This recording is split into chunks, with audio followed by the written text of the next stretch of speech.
Hello students, welcome again to my channel. और हम integral पढ़ रहे हैं जिसकी 7 वीडियोस मैं अपलोड कर चुकी हूँ। तो अगर आप नए हैं मेरे चैनल पर तो पहले उन वीडियोस को देखें, फिर आप कंटिन्यू करें। तो अब हम कर रहे हैं exercise 7.2। It contains 39 questions and all questions are based on most probably substitution method. और सब्स्टिट्यूशन मेथड हम लास्ट वीडियोज़ में कर चुके हैं। तो सभी क्वेश्चंस का मैं आपको सोल्यूशन नहीं दूंगी, कुछ का हिंट्स दूंगी शॉर्ट में, जो थोड़े टिपिकल हैं उनको I will solve for you. So question number 1 exercise 7.2, integrate the functions में फंक्शन क्या है 2x/1 plus x square, 2x/1 plus x square. तो वी कैन इजीली सी कि 1 प्लस एक्स स्केयर को अगर हम टी पुट करते हैं, पुट 1 प्लस एक्स स्केयर, मतलब भाई देखिए ना, एक्स स्केयर की जो डिफ्रेंशिएशन है वो क्या आएगी, 2x आएगी। ये तो हमें पता है, इसलिए हम 1 प्लस एक्स स्केयर को टी पुट कर देते हैं। और जब हम डिफ्रेंशिएट करेंगे तो 2x dx क्या बन जाएगा, dt। तो इसी वैल्यू को जब आप अपने फंक्शन में रखेंगे, यहाँ पर आई में, देखिए मैं शॉर्ट में करा रही हूँ, आपको अपनी फेयर नोटबुक में प्रॉपर मेथड से करना है, एग्ज़ाम में प्रॉपर मेथड से करना है, जैसा हमने एग्जाम्पल्स में किया था। तो आई क्या बन जाएगा, देखिए 2x dx, और वो 2x dx हमारा किसके इक्वल है, भाई dt के इक्वल है।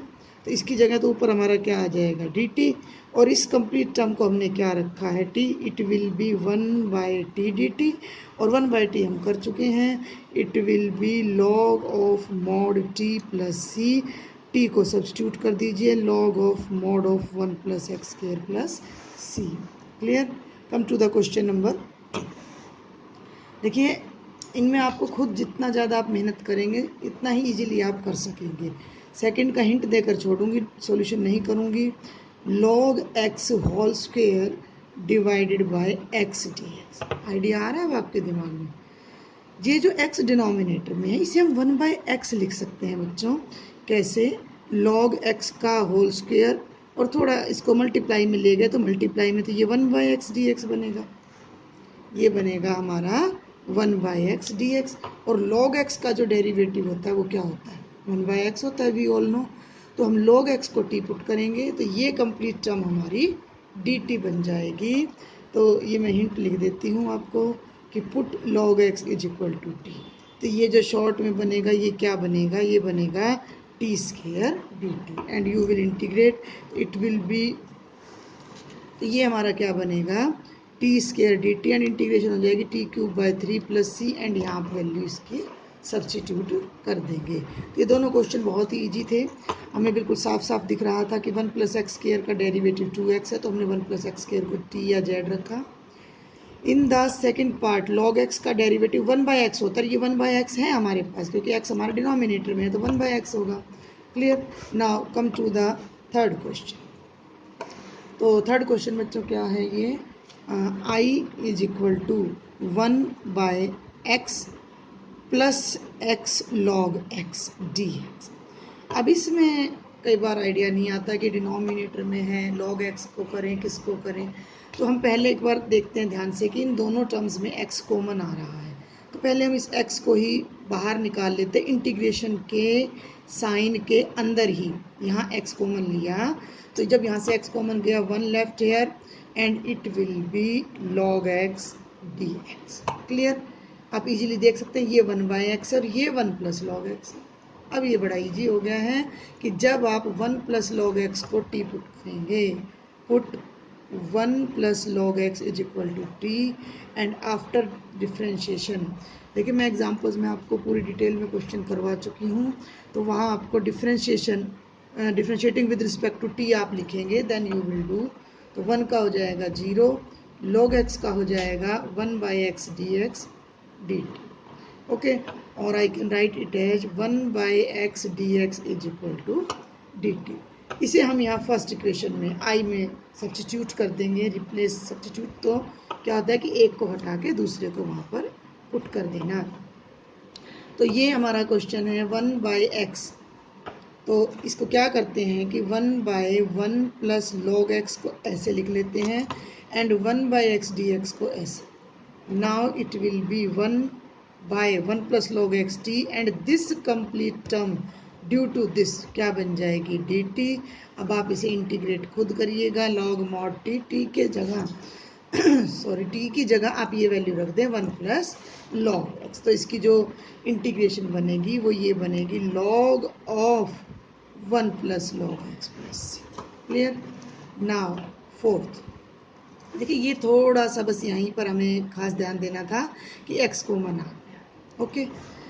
वैसे भी मैंने आपको कहा है कि सब्स्टिट्यूशन जब भी आप करें तो आपको एक बात का ध्यान रखना है कि एक फंक्शन मिलेगा 95% तक आपको, और एक उसमें डेरिवेटिव मिलेगा, वो आपने ढूंढना है कि वो कैसे मिल सकता है। Now come to the question number 4। I is equal to integration of sine X sine of cos X T. ये चीज़ कई बार आपको कंफ्यूज करती है, आप इसे अलग अलग ना समझे। दिस इज साइन एक्स, मेरा टू फंक्शन, यहाँ दो फंक्शन है, ये साइन एक्स और ये साइन कॉस एक्स है। समझ रहे हैं बात को। Sine is operating upon cos X, तो कॉस एक्स सेपरेट नहीं है। तो अगर मैं कॉस को पुट करती हूँ, अगर मैं साइन को पुट करती हूँ, चलो पहले साइन पे फोकस करते हैं, तो उसका डेरिवेटिव आएगा कॉस एक्स डी एक्स, और कॉस एक्स यहाँ डी एक्स से मल्टीप्लाई नहीं हो रहा। तो what will we do, we will put cos x is equal to t. When we will differentiate, it will be minus sin x dx is equal to dt, or I can write as sin x dx is equal to minus dt. Okay, put it in I. तो I क्या बन जाएगा हमारा, देखिए ये sine x और D x को आप इकट्ठा बार बार चेंज करने की, इधर उधर करने की कोई नेसेसिटी नहीं है। तो ये complete term sine x D x दोनों मिलकर बन जाएंगे माइनस डी टी, जिसे मैंने पीछे लिख दिया, और साइन कॉस एक्स को मैंने रखा है टी, तो ये बन गया minus sine T D T. Minus बाहर ही रहेगा, जब आप इंटीग्रेट करेंगे तो साइन टी का डेरिवेटिव होता है माइनस कॉस टी प्लस सी, तो माइनस माइनस हो जाएगा प्लस आपका, और ये बन जाएगा कॉस टी प्लस सी। टी को रिप्लेस कर दीजिए, टी को हमने क्या रखा है कॉस एक्स, तो ये बन जाएगा cos of cos x plus. Clear, समझ आ रहा है आपको। ये हमारे 4 क्वेश्चन हैं। Now we will do question number 5। Exercise क्या चल रही है 7.2 हमारी अब चल रही है। तो ये हमारा क्वेश्चन है, I is equal to integrate sine of A x plus B into cos of A x plus B D x. Sine और कॉस दोनों हमारे इकट्ठे आ रहे हैं, तो साइन को पुट करोगे तो कॉस डेरिवेटिव आएगा, कॉस को पुट करोगे साइन आ जाएगा। तो एक बार हम पहले उसी मेथड से करते हैं, साइन को पुट करके देखते हैं। ठीक है, put sine of A x plus B is equal to T.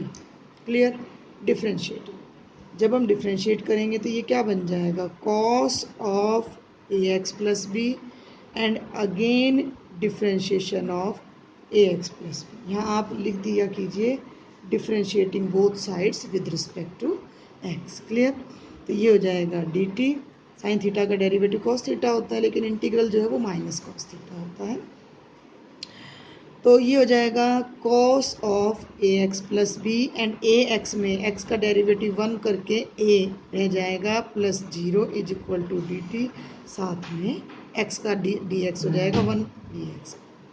ये हो जाएगा cos of A x plus B into A is a constant, तो हम इसे आगे ले आते हैं D x and this is equal to D T, this is equal to D T. और ये value cos A x plus B D x आप यहाँ देख सकते हैं, सेम वैल्यू है। इसकी जगह हम डी टी और ये ए रह जाएगा, तो इस ए को हम नीचे ले आएंगे कि cos of A x plus B D x is equal to D t by ए।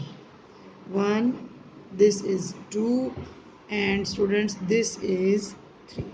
हम सेकंड और थर्ड इक्वेशन को फर्स्ट में यूज़ करेंगे।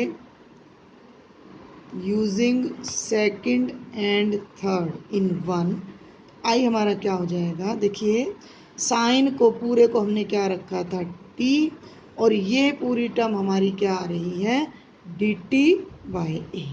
तो ये बन जाएगा 1/a। देखिए मैंने आपको बताया था कि अगर x के साथ dx है, उसके अलावा अंदर जो भी टर्म है वो कांस्टेंट है। t के साथ dt है तो t वेरिएबल है, बट a इंडिपेंडेंट, वो सॉरी a कांस्टेंट है, a इज कांस्टेंट, तो हम उसे इंटीग्रल के साइन से बाहर ले लेंगे और ये हो जाएगा t dt। Okay, T D T का जो डेरिवेटिव है 1/a as it is, T का क्या हो जाएगा टी स्केयर बाई 2 प्लस सी, और टी को आप यहाँ से अपनी जो टी की वैल्यू है साइन ए एक्स प्लस बी उसको यूज़ कीजिए, 2 को a के साथ मल्टीप्लाई कर दीजिए 1/2a, और ये हमारा बन जाएगा sine of A x plus b का स्क्वेयर प्लस सी।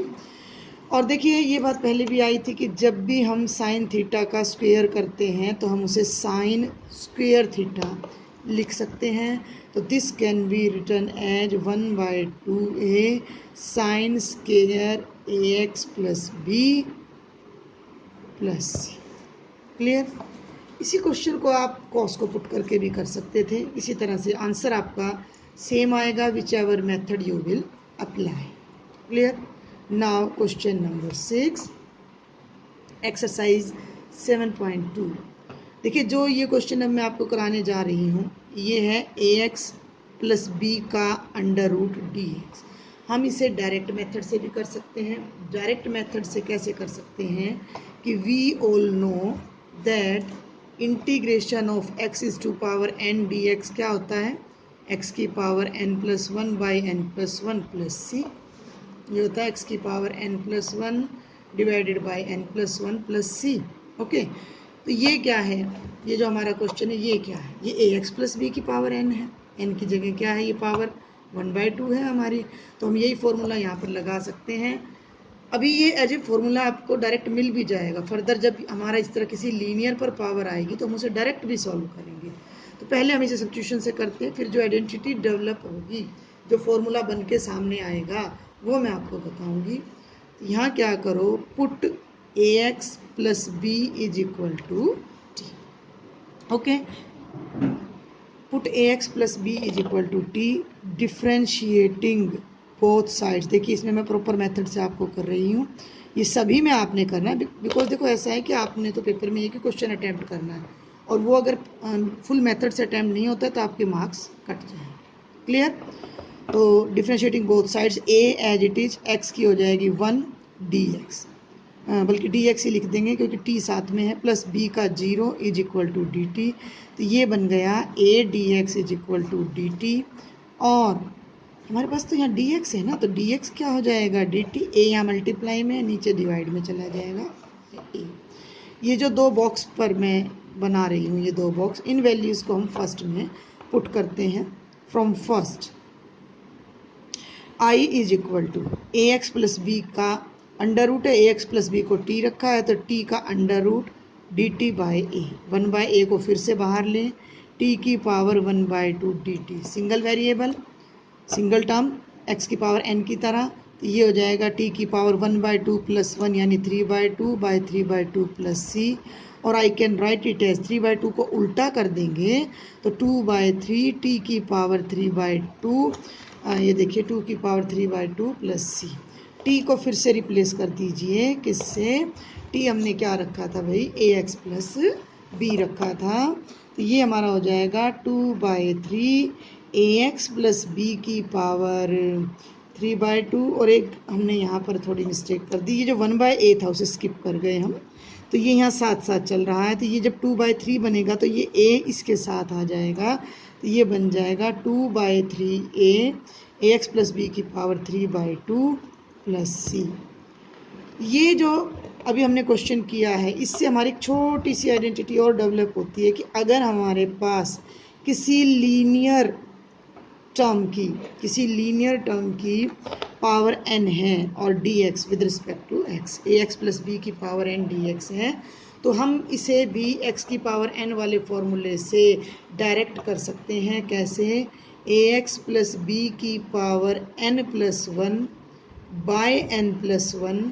यहाँ एक छोटी सी बात का अब हमने ध्यान रखना है कि ये जो a है ये डिनोमिनेटर में आ जाएगा इंटू 1/a प्लस, यहाँ क्या था, यहाँ केवल x की power n plus 1 by n plus 1, क्योंकि x का कोफिशिएंट 1 है, और ये चीज़ हम यहाँ से वेरीफाई भी कर चुके हैं कि ये जो x का कोफिशिएंट a है वो डिनोमिनेटर में आया हुआ है, तो इसे भी आप अपने फॉर्मूलों की लिस्ट में नोट कर सकते हैं। तो ये 6 क्वेश्चन थे, अभी मैं और आगे आपको करा रही हूँ। Question number 7, just a minute. Now come to question number 7 हमारा क्या है, i is equal to x under root of x plus 2 d x का डेरिवेटिव dx, x का डेरिवेटिव जो है वो dx होता है। तो किसको पुट करें, दोनों ही टर्म है, तो जब भी इस तरह का कोई क्वेश्चन आए तो आप अंडर रूट वाली टर्म को पुट करेंगे, क्लियर, ताकि वो अंडर रूट हमारा वहाँ से हमें प्रॉब्लम क्रिएट ना करे। देखिए ये जो स्क्वायर रूट है, ये जितनी छोटी टर्म पर आता है, जितनी छोटी टर्म में हमारा अंडर रूट आएगा उतना ही बेटर रहेगा। तो हम क्या करते हैं, put x plus 2 is equal to T, clear. तो ये क्या बन जाएगा, x का डेरिवेटिव dx, 2 का derivative 0, it will B dt, okay. तो i हमारा क्या बन जाएगा, आप ध्यान देंगे भाई, x हमने तो x प्लस 2 को रखा है, x तो रखा ही नहीं है भाई, x यहाँ से आ जाएगा, हमारा नहीं रखा है तो क्या हुआ, x को यहीं रखेंगे, 2 को राइट में ले जाएंगे, ये क्या बन जाएगा t माइनस 2। तो x के प्लेस पर देखिए ये x है, इसके प्लेस पर हम रखेंगे t माइनस 2, इसकी जगह रखेंगे t का अंडर रूट का मतलब पावर 1/2 और dx की जगह dt। आप ये देखिए कि जो ये अंडर रूट था ये एक सिंगल टर्म पर आ गया और ये अब इन दोनों से मल्टीप्लाई हो जाएगा। इस बात का विशेष ध्यान रखिएगा कि ये x अंदर नहीं जा सकता है अंडर रूट की टर्म में, कि कई बार बच्चे क्या करते हैं x को x से मल्टीप्लाई कर देंगे, वो x स्क्वायर बन गया 2x, ऐसा बिल्कुल नहीं करना है, इट इज़ रॉन्ग, क्योंकि ये पावर 1 है, ये पावर 1/2 है, सेम पावर हो तो हम मल्टीप्लाई कर सकते थे, ओके। अब हम यहाँ मल्टीप्लाई कर सकते हैं, ये 2 टर्म्स हैं और ये सिंगल, तो t की पावर 1/2 अंदर आ जाएगा, तो t को t की पावर 1/2 से मल्टीप्लाई करेंगे, ये बनेगा t की पावर 3/2, 2 से मल्टीप्लाई करेंगे तो ये dt। अब इसे सेपरेट कर दीजिए, t की पावर 3/2 dt, 2 बाहर, t की पावर 1/2 dt, और इसे n के फॉर्मूले से जब आप, अब मैं इसको डायरेक्ट करूँगी तो ये बन जाएगा 2/5 t की पावर 5/2 माइन, ये बनेगा t की पावर 3/2 बाई 3/2, 3/2 को उल्टा करेंगे 2/3 प्लस सी, टी की जगह पर आप क्या पुट कर देंगे, यहाँ पर x प्लस 2 पुट कर देंगे। समझ में आया आपको, clear. 8th question, question number 8, i is equal to x under root of 1 plus 2x square, ये 2 है भाई यहाँ पर dx, ये देखिए 1 प्लस 2x स्क्वेयर को t रखिए, 1 का 0, 2 2 जा 4x dx हमारा क्या हो जाएगा dt, और भाई x dx हमारा क्या हो जाएगा dt/4, यहीं अल्टर कर रही हूँ मैं, ये क्वेश्चन बन जाएगा हमारा x dx, दोनों को मिला दें तो ये तो बनेगा dt/4, 4 को बाहर ले लेंगे, इसको t रखा है, ये t का अंडर रूट, तो कंप्लीट क्वेश्चन हमारा 1/4 t की पावर 1/2 dt हो जाएगा। इसे अब आप अपने आप सॉल्व कर लीजिएगा, it's very easy, clear. Now come to question number 9। जैसे जैसे आप क्वेश्चंस को अपने आप करेंगे, आप में अपने आप अंडरस्टैंडिंग आती चली जाएगी कि मैं क्या पुट करूं। देखिए मैं सजेस्ट करूंगी आप हेल्प ना लें, पहले ट्राई करें दिमाग को एक तरफ से। नहीं, टर्म्स कितनी है हमारे पास, हर क्वेश्चन में 2 ही टर्म चल रही हैं, 2 यहाँ हैं, 2 यहाँ हैं, 2 यहाँ हैं, दोनों में से किसी एक को पुट करके देख लीजिए, नहीं बात बन रही तो दूसरे को करके देख लीजिए। 2-4 क्वेश्चन में आपको प्रॉब्लम आएगी, फिर ऑटोमेटिकली आपका दिमाग चलने लगेगा, भाई ये नहीं, ये पुट करना है हमने। अब आप यहाँ खुद देखिए कि ये टर्म तो लीनियर है, 1 पावर है, क्लियर, और ये जो है ये क्वाड्रेटिक है, तो क्वाड्रेटिक को जब भी हम डिफ्रेंशिएट करते हैं तो जो हमारा डिफ्रेंशिएशन है वो लीनियर में बदल जाता है, डिफ्रेंशिएशन करते टाइम पावर एक रिड्यूस हो जाती है, घट जाती है। तो यहाँ पर हम x square plus x plus 1 को पुट करेंगे और इस तक पहुँचेंगे, तो put x square plus x plus 1 is equal to t, differentiation करेंगे तो 2x प्लस 1 मल्टीप्लाइड बाय, देखिए इसकी 2x, इसकी 1, इसकी 0 तो वो लिखी नहीं मैंने, साथ में dx is equal to dt। देखिए जब हम y की, ये कई बच्चों को क्लियर ना हो रहा तो मैं बता दूं कि जब y f का फंक्शन x का फंक्शन होता था तो हम डिफ्रेंशिएशन ऐसे करते थे dy बाई dx, या जो भी आंसर आता था। यहाँ अब ये x है और ये t है, तो हम यहाँ विद रिस्पेक्ट टू t कर रहे हैं, तो ये dx बाई dt बनता है। तो dx को मैंने इधर रख लिया और dt को मैं राइट साइड, ठीक है। वैसे भी ये चीज़ें हमारी डिफ्रेंशिएशन में आ चुकी हैं। इम्प्लिसिट और एक्सप्लिसिट फंक्शन जब आप करते हैं तो उनमें हमारा ये x को अलग से करते हैं तो dx बनता है, y को अलग से करते हैं तो dy बनता है। क्लियर। अब यहाँ देखिए ये आ गया 2x प्लस, और ये क्या है भाई, देखो इसको तो t पुट कर चुके हैं हम, तो ये तो t का अंडर रूट बन जाएगा, बच गए ये दोनों टर्म। तो ये है 4x जमा 2 और ये है 2x जमा 1। अब क्या करें, थोड़ा सा फोकस करें, इसका डबल है ये टर्म, जो 4x प्लस 2 है, इसको 2 से गुना करें तो 2 दूनी 4, 2 एकम 2, ठीक है। क्लियर, समझ आ रहा है आपको। तो what will we do now, हम i लेंगे और उसमें से 2 कॉमन ले लेंगे, डायरेक्ट 2 कॉमन लेंगे तो ये टर्म क्या बनेगी, 2x plus 1 into x square plus x plus 1 D. तो इनको आगे पीछे लिख लो। कई बच्चे कह देते हैं जी ये यहाँ था, यहाँ कैसे आपने मिला दिया। तो भाई मल्टीप्लिकेशन तो कम्यूट करती है, 3 गुणा 4, 4 गुणा 3, तो मैं 4 को आगे ले आई, यानी पीछे वाली टर्म को मैंने आगे उठा लिया। तो ये बन गया 2x plus 1 dx। Clear, 2x plus 1 dx। तो ये हमारा हो जाएगा 2 इंटीग्रेशन ऑफ t का अंडर रूट, और ये टर्म हमारी क्या बन जाएगी dt। 2 अंडर रूट टी की क्या बनेगी, t की पावर 3/2 प्लस c, रिवर्ट कर दो, उल्टा कर दो, 2 ऊपर चला जाएगा, 4/3 t की पावर 3/2 प्लस c। और ये आंसर नहीं आया है अभी हमारा, अभी यहाँ t की वैल्यू और रिप्लेस करेंगे हम 4/3, और भैया t का मतलब हमारा क्या था, यहाँ पर हमने किसको रखा था t, x square plus x plus 1 को, ये बन जाएगा x square plus x plus 1 की पावर 3/2 प्लस c। ये हमारे 9 क्वेश्चन थे। नेक्स्ट वीडियो में मैं आपको इससे आगे के क्वेश्चंस कराऊंगी। आई होप आपको समझ आया होगा। प्लीज़ आप कमेंट बॉक्स में मुझे बताएं, कोई बात आपको समझ ना आए, कोई डाउट हो आपको, then please tell me. Thank you students.